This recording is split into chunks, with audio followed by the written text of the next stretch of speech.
ఖచ్చితంగా ఆ బీమా సంస్థ నుంచి అప్రూవల్ తీసుకుంటారు సార్ వాళ్ళు. వీళ్ళు చెప్తున్నదే ఈనాడులో రాసిందే చూసుకుంటే వీళ్ళు గొప్పగా రాసింది ఏంటి అంటే, ఒకవేళ ట్రస్ట్ ద్వారా వెళ్తే 24 గంటల సమయం పడుతుంది, అదే బీమా ద్వారా వెళ్తే 6 గంటల్లోనే అనుమతి తీసుకుని చికిత్స స్టార్ట్ చేస్తాం అనేది.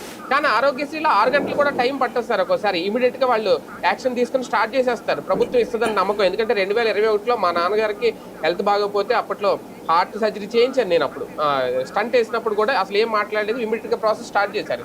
కానీ ఇక్కడ అలాంటి సిచ్యువేషన్ వస్తే 6 గంటల సేపు ఇప్పుడు బీమాలో వాళ్ళ అనుమతి కోసం వెయిట్ చేయాలంటే ఇక్కడ పేషెంట్ పరిస్థితి ఏంటి?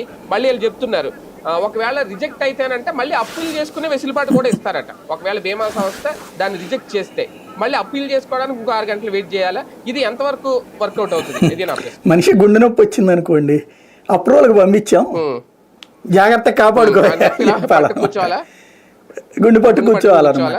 స్టంట్ వేయాలంటే గనక ఈ లోపు ఆడంటాడు, ఆల్రెడీ గుండె నొప్పి వచ్చిందని మాకు ఇంటిమేట్ చేయలేదు ఇళ్ళు, కాబట్టి తప్పు అంటాడు ఇన్సూరెన్స్. ఇది ఎందుకు అప్పీల్ చేయలేదు అన్నది ఈయన వివరణ ఇచ్చి దానికి రాష్ట్ర ప్రభుత్వం అప్రూవల్ పెట్టి అక్కడ ఉన్నటువంటి ఇన్సూరెన్స్ హెడ్ క్వార్టర్కి పంపిస్తే వాళ్ళు ఓకే చేస్తే అప్పుడు ఈయన చేస్తాడు. ఈ లోపు ఈయన గుండె ఉంటుందా లేదో తెలియదు, మనిషి ఉంటాడో లేదో తెలియదు.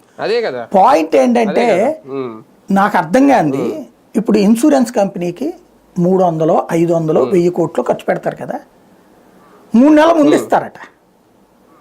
ఈ 3 నెలల ముందేదో తీసుకెళ్లి గవర్నమెంట్ హాస్పిటల్కి వేయచ్చు కదా. 2,500,000 కోట్లు, 2,500,000 రూపాయలండి. ఎన్ని కుటుంబాలు? 1,50,00,000 కుటుంబాలు.